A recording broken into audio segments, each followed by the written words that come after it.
Shalom, saya dengan Pase. Saya ingin mengenalkan sebuah pelayanan baru yang kami kerjakan dalam beberapa bulan terakhir, yakni pelayanan yang kami namakan The Warriors Outreach Ministry. Sebuah pelayanan atau pengabdian kami secara komunitas untuk melayani masyarakat-masyarakat yang mungkin dipandang sebelah mata oleh orang-orang di sekitarnya. Yang kami kerjakan hari ini adalah melayani para warga atau jemaat Tuhan atau orang Kristen yang sedang ada masalah hukum dan saat ini sedang dititip di dalam proses hukum di Polres Tangerang Selatan. Ya, ke depan mungkin kami akan melayani lagi beberapa kantor-kantor polisi baik di Polsek maupun di Polres. Dan kemudian kami juga sudah melayani pelayanan pembinaan rohani secara online via aplikasi Zoom untuk lapas-lapas yang ada. Ya, ada beberapa lapas yang sudah kami layani, ada lapas di Rajek, ya. Ada lapas juga di Pematang Siantar. Jadi lewat aplikasi online ini, aplikasi Zoom ini, pelayanan digital ini, kita yang di Serpong, yang di Banten bisa melayani lapas-lapas yang di luar jangkauan, ya. Seperti di Pematang Siantar, jauh di Sumatera Utara sana. Dan kami percaya pelayanan ini ketika kami lakukan dengan sungguh akan menjadi berkat buat para warga binaan di sana, dan kami percaya juga kalau kami setia, Tuhan akan nanti bukakan juga pelayanan-pelayanan lainnya. Kami rindu kami juga bisa melayani nanti ke depan kaum LGBT, melayani juga para, maafkan saya, gelandangan, orang-orang yang tidak punya tempat, yang hidupnya di bawah kolong jembatan dan lain sebagainya. Kami sedang berdoa dan memikirkan bagaimana melayani mereka dengan apa yang bisa kita lakukan hari-hari ini, terutama lewat pelayanan digital. Dukung doa saudara supaya pelayanan kami ini semakin berdampak. Dan kalau saudara rindu ingin memberkati atau mensupport pelayanan kami lewat dana, lewat uang saudara, kami tentu bersyukur kalau kami disupport oleh saudara. Dan persembahan kasih saudara bisa disalurkan lewat nomor rekening yang ada, dan kami akan menggunakannya untuk melayani orang-orang yang sedang diproses Tuhan, terutama yang sedang ada di Polres dan juga yang ada di lapas untuk saat ini. Demikian, saya percaya kalau kita bekerja sama, kami dan saudara bekerja sama dengan memberi yang terbaik apa yang kita bisa beri, maka pelayanan kita ini tidak akan sia-sia. Apa yang kita tabur pasti akan kita tuai. Yuk sama-sama mengikuti ibadah ini sehingga kita juga bisa merasakan ya bagaimana saudara-saudara kita yang sedang dalam proses pembinaan di dalam lembaga pemasyarakatan ini. Tuhan Yesus memberkati semua.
Shalom semuanya. Shalom. Shalom. Saya mau mengajak sama-sama kita belajar. Saya pun di sini belajar. Belajar akan kebenaran firman Tuhan. Bagaimana Tuhan mau ajarkan kita? Sekarang tergantung dengan hati kita. Apakah kita mau menerima seperti tadi kita naikkan pujian kita? Kita mau berserah penuh. Kita mau masuk dalam rancangan Tuhan. Dan sekarang saya mau ajak sama-sama kita renungkan firman Tuhan yang boleh kita baca dari Yeremia 29 ayat ke-11. Ayat ini sudah familiar sekali ya. Ayat yang mungkin kita sudah hafal di luar kepala. Tapi bagaimana kita belajar mengerti akan kebenaran firman Tuhan ini dari ayat yang Tuhan boleh sampaikan kepada kita hari ini. Kita sama-sama membacanya. Sudah dapat semua? Yeremia 29 ayat 11. Demikian firman Tuhan. Kita baca bersama-sama. Sebab aku ini mengetahui rancangan-rancangan apa yang ada padaku mengenai kamu. Demikianlah firman Tuhan, yaitu rancangan damai sejahtera dan bukan rancangan kecelakaan untuk memberikan kepadamu hari depan yang penuh harapan. Amin. Puji Tuhan, kita ini ada dalam rancangan-rancangan Tuhan. Saya ada sebagaimana ada, saya sebagai Uli Pakpahan, mungkin Anda sebagai siapa yang Tuhan ciptakan, semua Tuhan menciptakan kita serupa segambar dengan Tuhan. Di sini kita boleh belajar apa sih yang menjadi rancangan Tuhan atas kehidupan kita. Kalau dari Yeremia 29 ini kita tahu Tuhan berfirman, sebab aku ini mengetahui rancangan-rancangan apa yang ada padaku mengenai kamu. Di sini dikatakan mengenai bangsa Israel yang ada dalam pembuangan di Babel. Tapi saya mau mengajak di sini bagaimana rancangan Tuhan itu terjadi atas kehidupan kita. Bagaimana Tuhan merencanakan hidup kita dengan penuh harapan, dengan masa depan yang penuh harapan. Sebab aku ini mengetahui rancangan-rancangan apa yang ada padaku mengenai kamu. Kalau kita merancang sesuatu, pasti kita, saya umpamakan kita membuat suatu suatu produk lah saya bilang. Atau kita mau mendesain, kita mau membangun rumah, kita tuh punya konsep. Apa sih konsepnya? Apa sih tujuannya dari membangun rumah ini? Jadi kita semua punya misi dalam merancang sesuatu. Tuhan pun mempunyai misi dalam merancang setiap kita anak-anaknya. Yang pertama, apa yang akan kita lakukan kalau kita mau masuk dalam rancangan-rancangan Tuhan?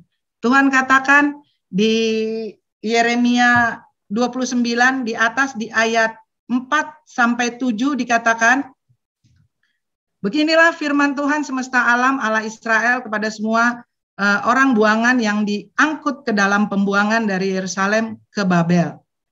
Dirikanlah rumah untuk kamu diami, buatlah kebun untuk kamu nikmati hasilnya, ambillah istri untuk memperanakkan anak laki-laki dan perempuan, ambilkanlah istri bagi anakmu laki-laki dan carikanlah suami bagi anakmu perempuan, supaya mereka melahirkan anak laki-laki dan perempuan, agar di sana kamu bertambah banyak dan jangan berkurang.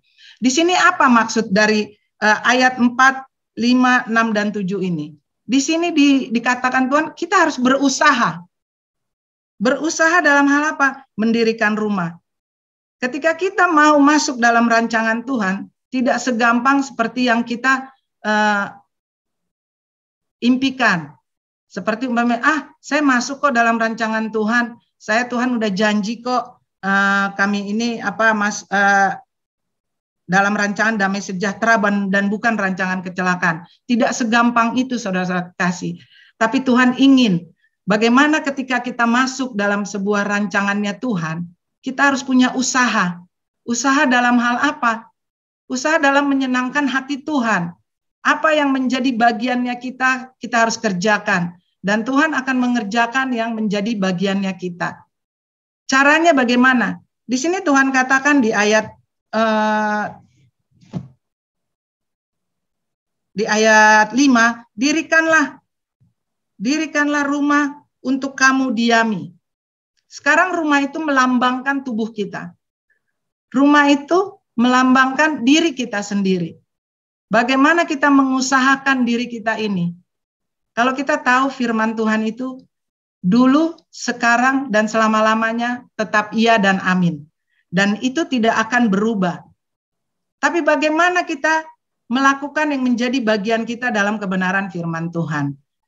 Kita belajar mengundang firman Tuhan itu di dalam kehidupan kita. Bagaimana caranya kita mengundang firman itu dalam kehidupan kita? Kalau firman itu tidak akan berubah, yaitu firman Tuhan akan terus selama-lamanya seperti itu. Sekarang tinggal kita, bagaimana kita mengubah, bagaimana kita mendesain hidup kita, bagaimana kita mendesain pola pikir kita, bagaimana kita juga mendesain apa yang menjadi maunya Tuhan dalam kehidupan kita. Sekarang mungkin kalau kita dari dulu kalau kita dulu waktu masih kanak-kanak kita sekolah minggu.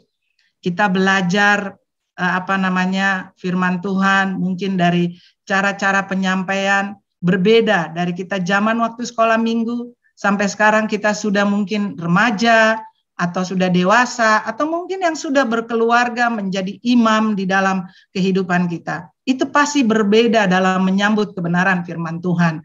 Tapi saya percaya semua bagaimana kita menyikapi itu melalui firman yang Tuhan ajarkan bagi kita. Jadi firman itulah yang akan nanti mengubah kehidupan kita. Tapi bagaimana kita mau dididik oleh kebenaran firman ini. Karena seperti tadi saya bilang firman itu kekal dari dulu, sekarang, dan selama-lamanya. Tapi yang mengalami perubahan yaitu diri kita sendiri. Kita harus berubah. Kita harus berusaha berubah dari pola pikir kita. Mungkin anak-anak kita berpikir beda, remaja kita berpikir beda, dewasa pun kita berpikir beda. Sekarang kita yang sudah menjadi kepala rumah tangga atau orang dewasa pun kita berpikiran sudah berbeda. Tapi firman Tuhan itu tetap iya. Nah, di sini saya mau mengajak bagaimana kita menyikapi firman ini.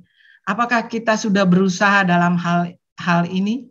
Masuk dalam rancangan Tuhan, kita berusaha untuk menyenangkan hati Tuhan dalam mengubah pola pikir kita, pola tingkah laku kita, seperti Yeremia 7 katakan, jika Tuhan mau berdiam dalam hidup kita, kita harus ada perubahan, kita harus ada perbaikan. Coba kita sama-sama baca ya. Yeremia 7 ayat 3. Dikatakan, beginilah firman Tuhan semesta alam Allah Israel. Perbaikilah tingkah langkahmu dan perbuatanmu, maka aku mau diam bersama-sama kamu di tempat ini. Tuhan mau kita memperbaiki. Tuhan mau kita benar-benar perbuatan kita ubah. Sudah apa sih yang kita perbuat?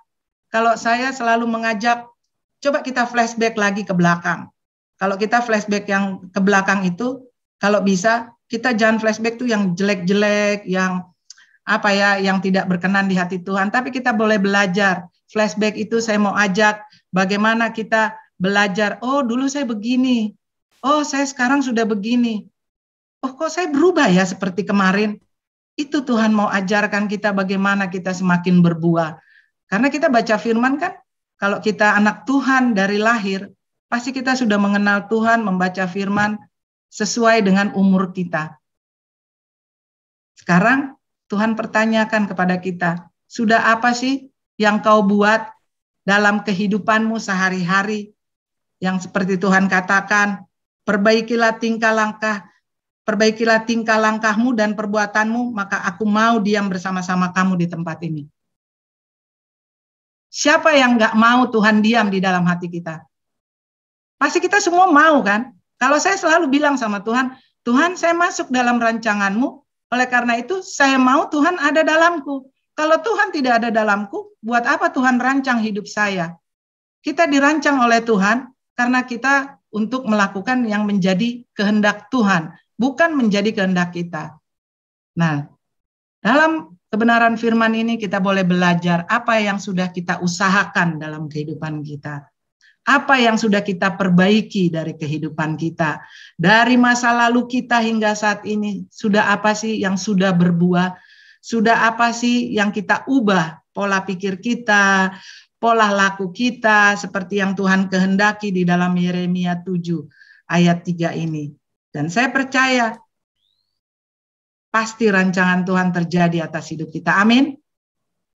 Dan yang kedua, saya mengajak dari kebenaran firman ini, apa yang Tuhan mau dalam setiap rancangan Tuhan dalam kehidupan kita. Sebab aku ini mengetahui rancangan-rancangan apa yang ada padaku mengenai kamu. Demikianlah firman Tuhan, yaitu rancangan damai sejahtera dan bukan rancangan kecelakaan. Bukan rancangan kecelakaan. Mungkin kita pernah dengar yang dikatakan PHP, pemberi harapan palsu. Di ayat 8 dikatakan di sini, sungguh beginilah firman Tuhan semesta alam, Allah Israel.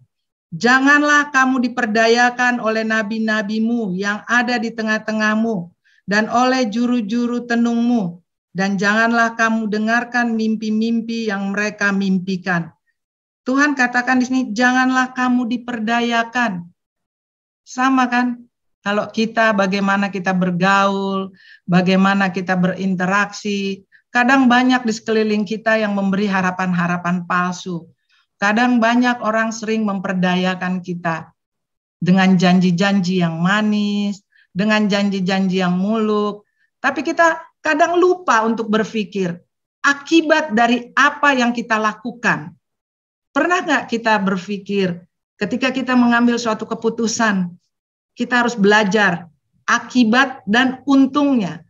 Seperti kita kalau berdagang, pasti kan kita selalu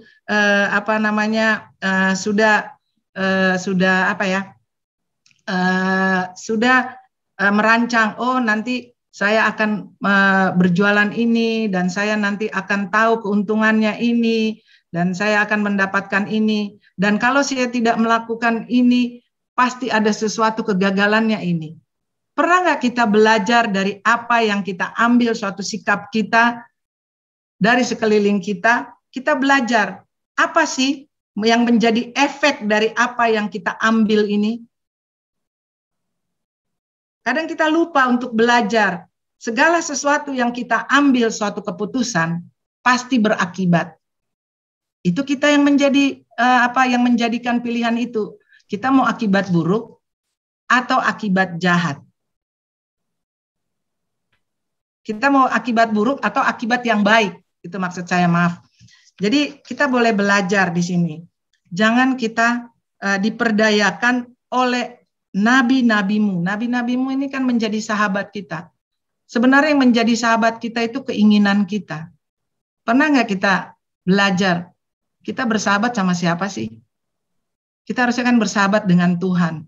Tapi kita lebih sering bersahabat dengan keinginan. Karena keinginan-keinginan itulah yang membuahkan hasil.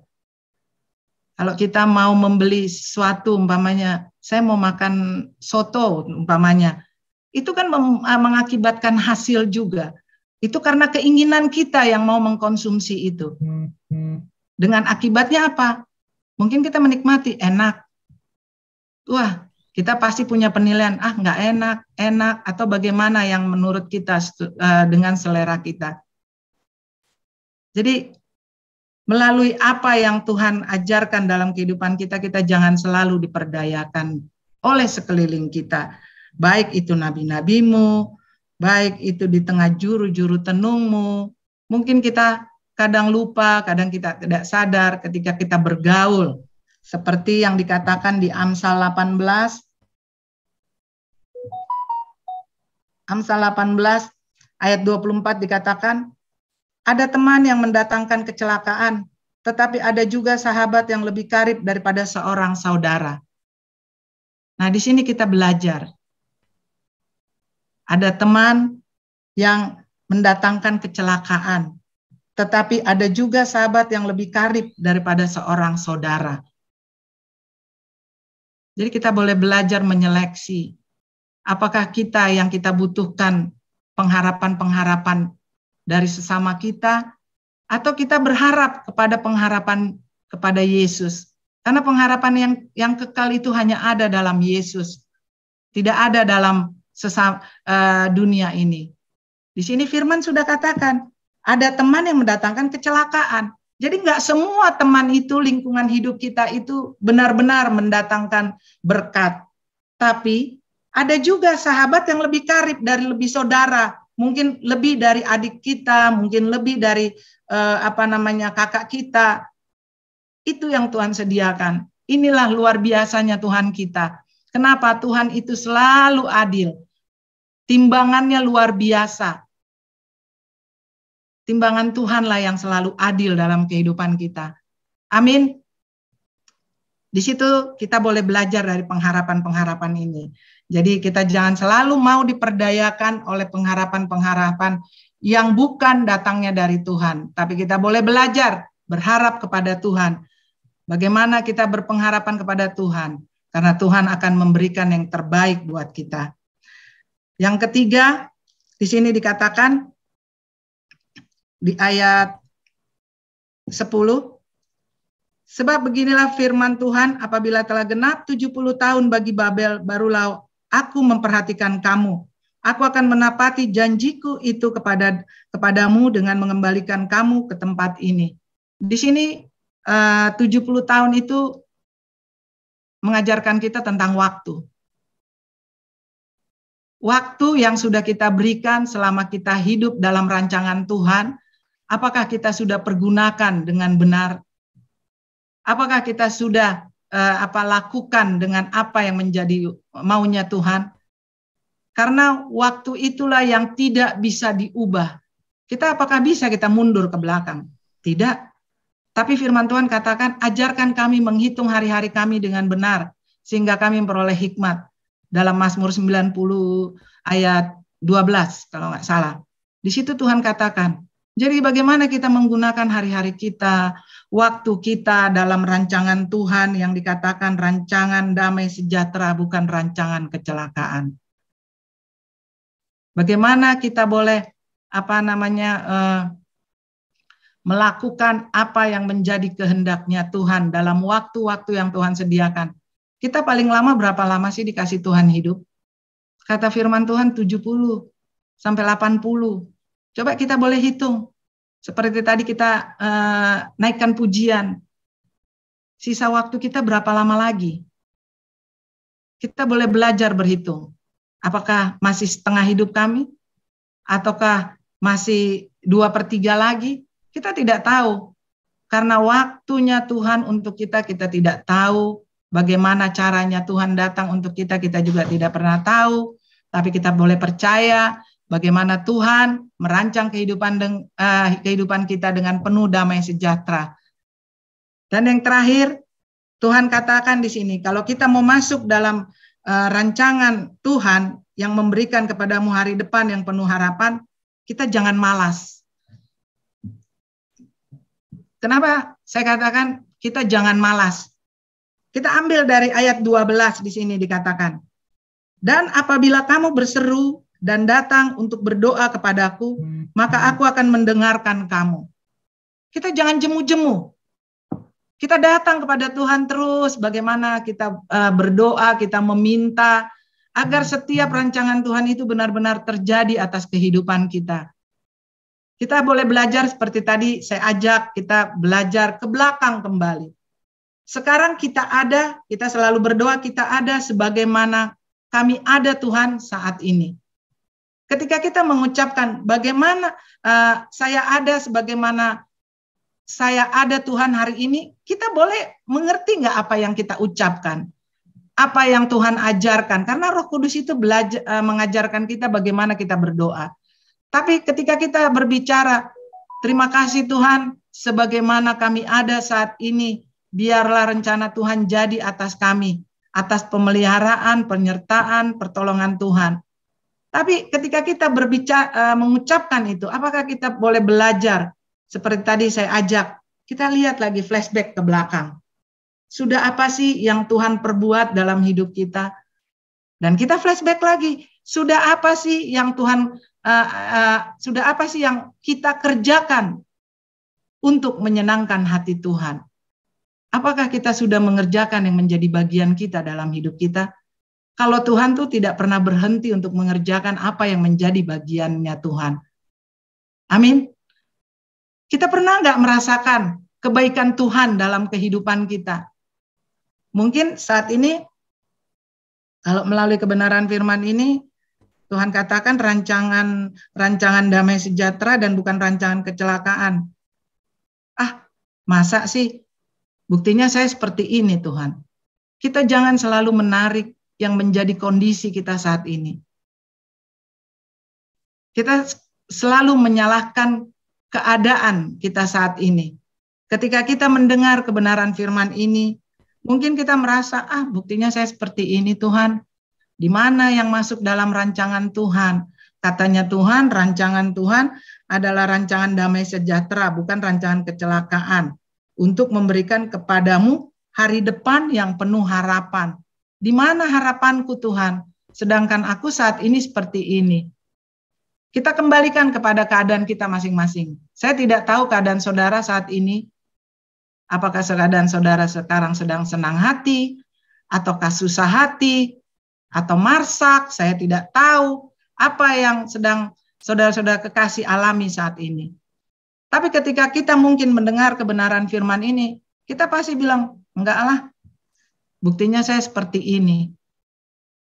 Tapi pernah enggak kita mengingat, ketika kita sering merenungkan kebenaran firman itu? Kalau saya pribadi kalau saya mengalami segala sesuatu, pasti firman Tuhan yang saya ingat. Kalau saya mungkin dalam keadaan yang tadi, mungkin kalau senang biasa ya, pasti bersuka cita, pasti berseru-seru dengan semangat, dengan antusias. Tapi ketika kita sedang susah hati, pernah nggak kita semangat berantusias sama seperti kita sedang bersuka hati? Karena firman Tuhan juga katakan di dalam Roma 28 ayat Roma 8 ayat 28. Semua itu mendatangkan kebaikan. Jadi ketika kita mengalami suatu kehidupan yang mungkin tidak yang kita harapkan, pernah nggak kita belajar bertanya sama Tuhan? Tuhan sedang mau mengerjakan apa dalam hidupku? Tuhan sedang merenda apa dalam hidupku? Karena firman Tuhan katakan, semua itu pasti mendatangkan kebaikan. Nah, kita boleh belajar kebaikan apa yang Tuhan akan mau kerjakan dalam hidup kita. Saya mau ambil contoh dari kehidupan. Saya punya keluarga. Kebetulan keluarga saya ini istrinya itu dari seberang. Tapi dia sekarang sudah mengikut Yesus. Dan sudah 12 tahun dia mengikut Yesus. Karena dia masuk dalam suatu rumah, membentuk suatu rumah tangga. Bagaimana dia dulu latar belakangnya, keluarga saya ini, dia seorang wanita. Dia kalau dibilang orang seberang tuh khatam untuk membaca Al-Quran. Tapi ketika dia masuk mengenal Yesus, tidak yang seperti diharapkan. Ketika dia masuk dalam Yesus, mungkin segala sesuatunya baik dalam segi mungkin keadaan atau dalam segala hal lah yang dia mungkin sudah punya mimpi. Tapi ternyata tidak. Dan yang lebih sedihnya ketika dia sudah masuk dalam Tuhan, tidak ada bimbingan yang datang dari keluarga. Seharusnya kalau kita ada keluarga yang mau mengenal Yesus, kita kan harus membimbing, menyertai dia. Tapi ini dia tidak. Tapi dia belajar mencari di dalam pendidikan yang dia lakukan di dalam gereja. Dan saya bersyukur ketika dia selalu bertanya dan bertanya, belajar, semakin hari semakin bertumbuh. Tapi satu hal yang saya ambil hikmat di sini melalui kehidupan mereka yang berkeluarga. Satu hal saya katakan kepada dia, mungkin dulu kau tidak seperti apa yang kau ingini dalam kehidupanmu ketika kau mengikuti Yesus.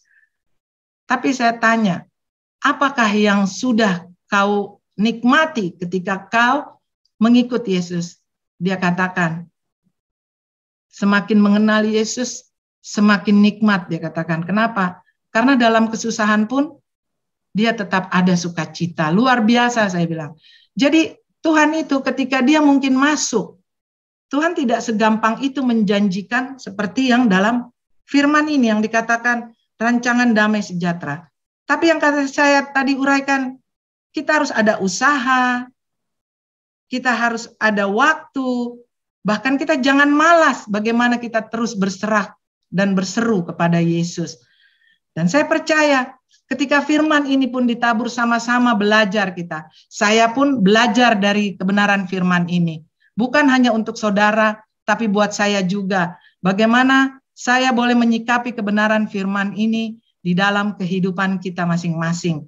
Dan saya juga belajar bagaimana menyenangkan hati Tuhan. Melalui usaha yang kita lakukan, yang tadi saya katakan, apakah kita sudah merubah pola pikir kita semenjak dari anak-anak sampai kita ada saat ini.